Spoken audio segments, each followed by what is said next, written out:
Olá, muito bom dia, muito boa tarde, muito boa noite. Eu não sei que horas você vai estar vendo essa mensagem, mas eu espero que você esteja bem. Se você não estiver, que você fique bem. E se você já estiver, que você fique ainda melhor. Amém? Hoje nós vamos meditar no livro de Lucas, no capítulo 22, a partir do versículo 54. Amém? E diz o seguinte: Então, prendendo Jesus, levaram-no e introduziram na casa do sumo sacerdote. Pedro seguia de longe. Quando acenderam fogo no meio do pátio e se assentaram juntos, Pedro tomou lugar entre eles. Uma empregada, vendo-o sentado perto do fogo, fixou os olhos nele e disse: Esse também estava com ele. Mas Pedro negou, dizendo: Mulher, não o conheço. Pouco depois, outro homem, ao ver Pedro, disse: Você também é um deles. Mas Pedro disse: Homem, eu não sou um deles. E tendo passado cerca de 1 hora, outro afirmou, dizendo: Com certeza este também estava com ele, porque também é galileu. Mas Pedro insistiu: Homem, não sei do que você está falando. E logo, enquanto Pedro ainda falava, o galo cantou. Então o Senhor voltou-se, fixou os olhos em Pedro, como lhe tinha dito, e Pedro se lembrou: Hoje, antes que o galo cante, você me negará 3 vezes. E Pedro, saindo dali, chorou amargamente. Eu queria compartilhar essa palavra com vocês. Não sei se você me acompanha no Instagram, né? Também é @laina.aguiar. Se você não me acompanha, eu te convido a me acompanhar no Instagram. E se você ainda não me segue aqui no Instagram, no YouTube, clica em se inscrever ou subscrever aqui em Portugal. Compartilha esse vídeo com outras pessoas, se ao final dele ele falar ao seu coração. Compartilha o canal. Quanto mais pessoas inscritas no canal, quanto mais likes um vídeo tem, quanto mais comentários ele tem, ainda que seja um amém, se no final a palavra falar ao seu coração, põe lá um amém, amém, a palavra falou comigo. Compartilha com seus amigos para que alcancemos juntos mais, né, pessoas. Esse canal, quando Deus me deu esse canal, ele me deu uma palavra: e de pregar o evangelho a toda criatura até os confins da terra.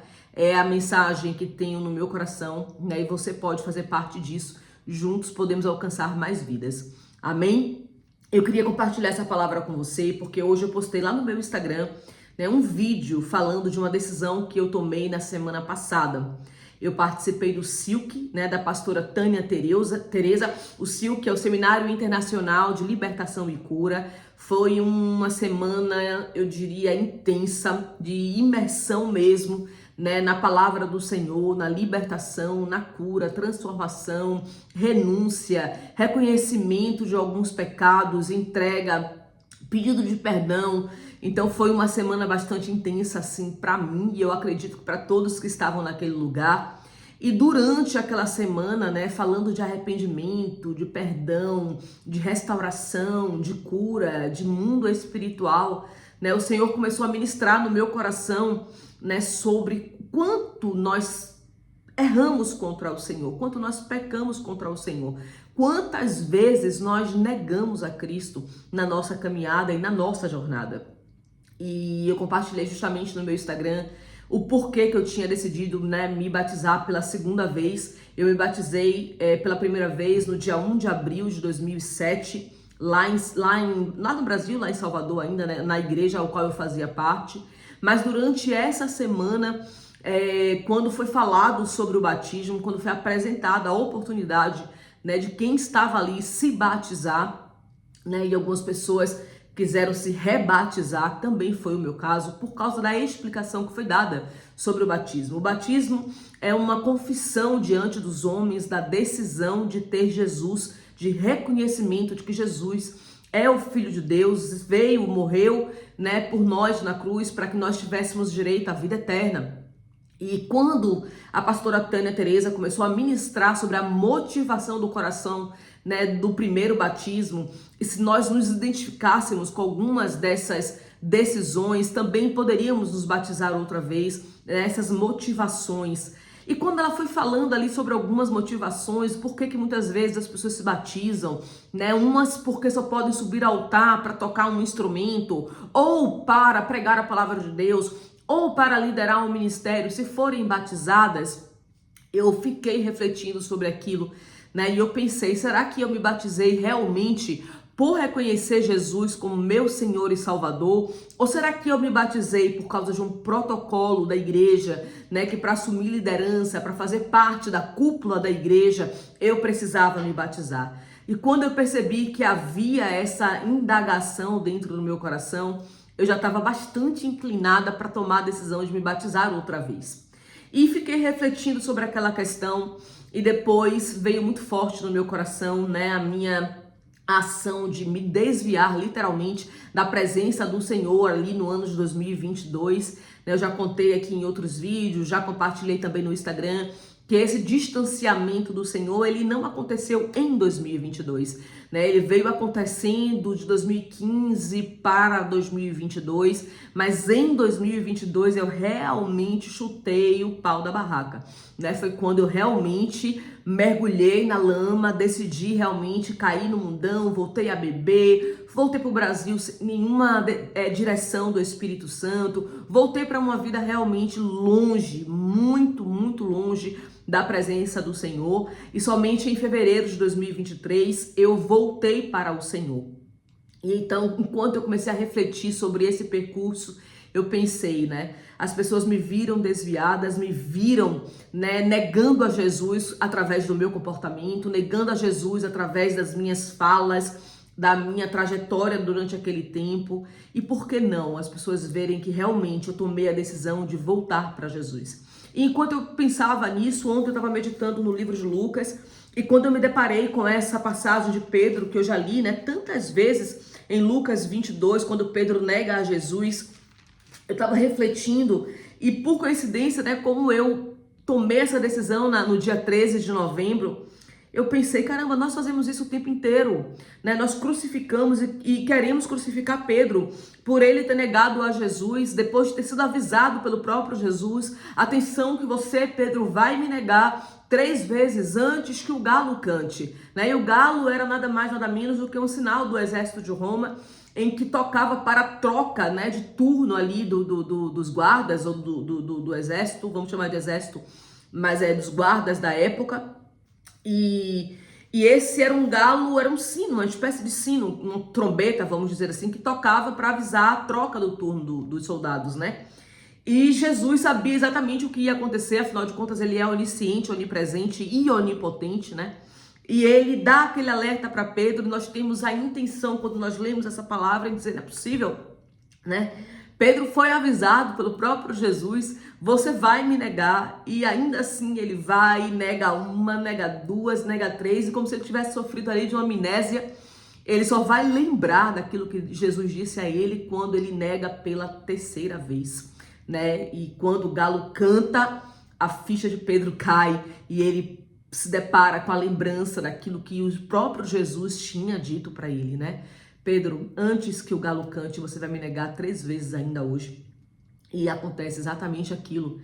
E eu fiquei pensando, poxa, quantos avisos o Senhor nos dá através de circunstâncias, através da sua palavra. Quantos alertas o Senhor deixou para nós através da sua palavra sobre coisas que não agradam, né, o coração do Senhor, sobre situações que nós precisamos estar alertas para não errar, né? Quando eu me desviei da presença do Senhor, eu não me desviei da noite para o dia. Eu não acordei um dia e eu disse assim, hoje eu vou me desviar. Hoje é o dia de sair da presença do Senhor. Não foi isso que aconteceu, né? Como eu relatei lá no Instagram, vou compartilhar aqui um pouco com vocês. Isso vai sendo gota a gota, né? Primeiro a gente vai esfriando aquela nossa convivência com o próprio Senhor.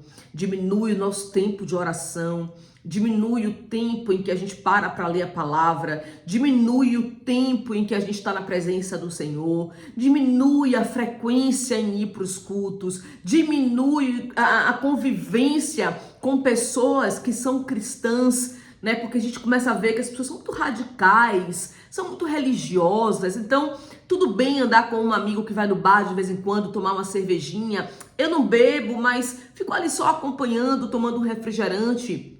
Mas eu não tô ali para evangelizar, eu tô ali para conviver, eu tô ali para me divertir, eu tô ali para participar daquele jantar ou daquele almoço, daquele convívio, mas eu não tenho a mínima preocupação em falar de Jesus, em refletir a glória de Jesus, ou até mesmo de fazer com que as pessoas entendam e compreendam a importância de conhecer quem Cristo é, mas eu estou ali simplesmente para um momento de lazer.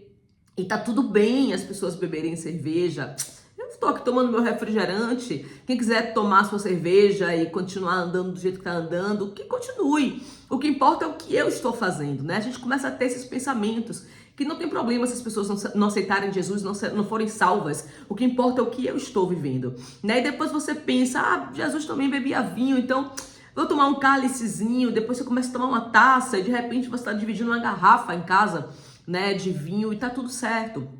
E as coisas vão entrando, elas vão sutilmente ocupando, né, a sua vida, a minha vida, como foi o meu caso, de coisas que nós vamos relativizando, né? Tudo bem tomar um pouco de vinho, tomar um vinho em casa, o que é que tem? Quando você olha, você já tá tomando vinho no restaurante. Foi o que aconteceu comigo. Quando eu percebi, eu já estava tomando vinho no restaurante, vinho em convívios na família, vinho com amigos, né? E aí já não era mais uma taça, era 2, 3, 4, 2 garrafas, 3 garrafas, enquanto houvesse vinho. E a gente vai abrindo mão da santidade. Nós vamos abrindo mão daquilo que realmente é importante, né, para fazermos parte de uma comunidade, né? Pedro, quando ele começa a negar Jesus, ele tá aqui sobre um cenário grave. Jesus, ele tinha sido preso, ele estava nesse momento no pátio do sumo sacerdote, né, preso por aqueles homens que queriam matá-lo. E Pedro, ele não estava negando a Jesus no sentido de tomar um vinhozinho com alguém, ou de ir para o carnaval, ou participar de uma festa completamente mundana, em que você sabe que você não vai conseguir contribuir ali com a sua luz, com a sua presença, mas você vai acabar sendo contaminado com outras pessoas. Não era esse o cenário de Pedro. Pedro, ele estava sobre um cenário de ameaça. Ele sabia que Jesus estava ali, que poderia morrer a qualquer momento. Afinal de contas, ele estava preso na casa do sumo sacerdote, um homem que perseguia os cristãos e queria matar Jesus. Então, quando Pedro nega e ele diz, não, eu não conheço este homem, não, eu não sou um deles, não, você está me enganando, eu não tenho nada a ver com este homem. Ele sabia que ao assumir que ele era assim um discípulo de Jesus, ele também poderia ser preso e ele também poderia ser crucificado naquele momento. Então Pedro, ele faz aquilo diante de um cenário apavorante. É como nós estarmos hoje na China ou na Nigéria, onde nesse momento, nesse exato momento, irmãos em Cristo estão sendo mortos, estão sendo assassinados, simplesmente por dizerem que são cristãos, né? A gente está acompanhando as notícias. Para quem não acompanha, vá no site do Portas Abertas, ou no Instagram do Portas Abertas Brasil, ou no Instagram do Portas Abertas Portugal. Você vai ver, tá lá as notícias. A Nigéria e a China, nesse momento, estão em cenário crítico, em cenário angustiante de cristãos morrendo, porque não estão negando a Jesus. E esse era o cenário que Pedro se encontrava. Ele estava num cenário em que ele podia morrer, perder a própria vida ao negar Jesus, né? E a gente vai ver aqui que Pedro, ele vai ali desesperadamente dizendo, não, eu não conheço, eu não sei, eu não faço parte disso, porque ele sabia aonde ele ia parar. Mas a questão é como e por que nós negamos a Jesus, né? O porquê que eu comecei a me afastar do Senhor, a abrir mão da santidade, a abrir mão da santificação, a abrir mão do meu relacionamento com o Espírito Santo de Deus. Não havia ninguém com um revólver na minha cara, não havia ninguém me ameaçando, me degolar, nem me crucificar, mas eu comecei a negar Jesus com as minhas próprias atitudes, por coisas completamente fúteis, por causa de uma mágoa, por causa de um rancor, por causa do sentimento de abandono, por causa do sentimento de rejeição, por causa de um relacionamento que que acaba e você começa a achar que o mundo está contra você e você acha que isso lhe dá o direito de você negar a Jesus.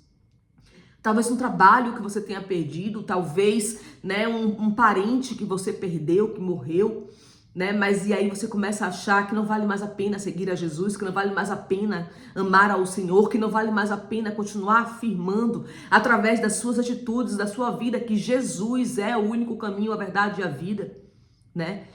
Porque nós negamos a Jesus. E aqui a gente vai ver no versículo 62, e Pedro sai dali e chora amargamente. E eu vou dizer para vocês que eu entendo esse choro de Pedro. Eu compreendo essa dor que ele sentiu quando a minha ficha caiu, né? Por eu ter me afastado do Senhor, por eu ter desistido de Jesus, por eu ter negado a Cristo, né? Quando eu voltei a beber, quando eu voltei a estar no mundão, nem aí pra ninguém. As pessoas me mandavam mensagens, alguns amigos diziam: amiga, volta pra Jesus. E eu, que nada, esquece lá isso. Agora eu vou viver, agora eu vou curtir minha vida, agora eu vou ser feliz, agora eu vou alcançar o que eu nunca alcancei, eu vou ter o que eu nunca tive, eu vou ter pessoas que me valorizem, eu vou ter amigos que me valorizem, eu vou ter pessoas que me amem. E foi o discurso que o inimigo conseguiu introduzir na minha mente para me fazer acreditar que eu precisava do amor de uma pessoa, ao invés de olhar para o amor verdadeiro que era Cristo Jesus, ao invés de olhar para o Senhor, para o amor que Ele tem por mim, por ter morrido naquela cruz em meu lugar. Eu foquei nas minhas decepções, nas minhas frustrações, nas minhas angústias, no meu medo, na minha rejeição, né? E eu foquei naquilo que doía na minha alma, né? E olha que eu nem estava sob a ameaça de morte. E eu neguei a Jesus. Talvez, assim como eu, você também tenha negado a Jesus por muito pouco, por coisas muito fúteis, né? E nunca tenha voltado para Jesus, porque se foi alimentando tudo que você viveu, um pai que morreu, um pai que você não teve, uma mãe que morreu, uma mãe que você não teve, um trabalho dos sonhos que você nunca teve, um casamento dos sonhos que você nunca teve, uma casa estruturada que você nunca teve a oportunidade de ter. Talvez você foque na falta do dinheiro, talvez você foque na perda de um filho, talvez você foque em tudo que você está perdendo. Talvez hoje você esteja num lugar que a única coisa que tem é esse celular que está na sua mão, ou a televisão que você está assistindo, ou o computador em que você vê esse vídeo, né? Mas existe algo muito melhor do que tudo isso que você está vivendo, que é o amor de Jesus pela sua vida, né? E não deixe para sofrer assim como Pedro sofreu e como eu sofri também, quando eu percebi, né, em fevereiro de 2023, o que eu estava fazendo com a minha vida através das minhas escolhas, por causa das mágoas, angústias, dores e revolta, né, que eu comecei a me afastar do Senhor, me afastar do Senhor, me afastar do Senhor, até cair num buraco muito fundo. Não deixe que esse nível chegue na sua vida para voltar para Jesus, né? Se arrependa hoje. Olhe para você hoje, olhe para dentro de você hoje e diga se realmente vale a pena continuar vivendo a vida que você está vivendo fora da presença do Senhor. Porque eu vou dizer para você, não vale a pena. Não vale a pena aquilo que o Senhor tem para você. Aquilo que o Senhor já entregou por você, né? Deus amou o mundo de tal maneira que Ele deu o seu único filho para que todo aquele que nele crê não pereça, mas tenha a vida eterna. Jesus morreu na cruz para salvar você, por amor a você. Então tome a decisão hoje, agora, de voltar para Jesus. E se você está vendo esse vídeo e ele falou com você, eu te convido a fechar os seus olhos. Se você quer voltar para Jesus hoje, ou se você quer entregar a sua vida a Jesus pela primeira vez hoje, eu convido você a fechar os seus olhos, eu quero orar por você. Amém? Senhor, meu Deus, meu Pai, eu oro por essa pessoa, Pai, que está agora, meu Pai, diante do Senhor, com os olhos fechados, orando, entregando a sua vida a Ti, Pai. Deus, em nome de Jesus, eu não sei o nome, eu não sei quem é essa pessoa, mas o Senhor sabe, o Senhor conhece a sua vida, o seu passado, as suas dores, a sua angústia. Pai, mas ele acabou de reconhecer, ela acabou de reconhecer que somente o Senhor é a escolha verdadeira, é a decisão certa a tomar, servir a Jesus como único, reconhecer Jesus como único e suficiente Salvador. Então eu oro, Pai, escreve o nome dessa pessoa no livro da vida. Pai, perdoa os seus pecados, perdoa as suas transgressões, os seus maus caminhos. Faz tudo novo, Pai. Abre os olhos espirituais, derrama a tua unção, o teu poder, o seu amor. Transforma a vida dessa pessoa, meu Pai, em nome de Jesus. Pai, eu quero orar para que o Senhor fortaleça a sua fé e que a decisão de agora não seja uma decisão emocional, mas uma decisão de vida, Pai, para que essa pessoa tenha a vida eterna e tenha coragem de, a partir de hoje, não negar mais a Jesus, mas viver uma vida para glorificar e exaltar o teu santo nome. Pai, em nome de Jesus, eu oro também pelas outras pessoas que estavam assistindo esse vídeo. Oro também pela minha casa, que o Senhor nos guarde embaixo das tuas asas, cubra-nos com o sangue do Cordeiro, encha-nos com o teu poder e a tua glória e continua ministrando aos nossos corações. Nós queremos mais de ti todos os dias, Pai. Essa é a minha oração nesta hora, Deus, em nome de Jesus. Obrigada por ter ficado até aqui. Se essa palavra falou ao seu coração ou se você lembrou de alguém que precisa ouvir essa palavra, envie agora mesmo esse vídeo para essa pessoa, para que o Espírito Santo de Deus faça o que somente Ele pode fazer, convencer o homem do pecado e da justiça. Amém? Que Deus abençoe a sua vida, a vida da sua casa e até a próxima palavra.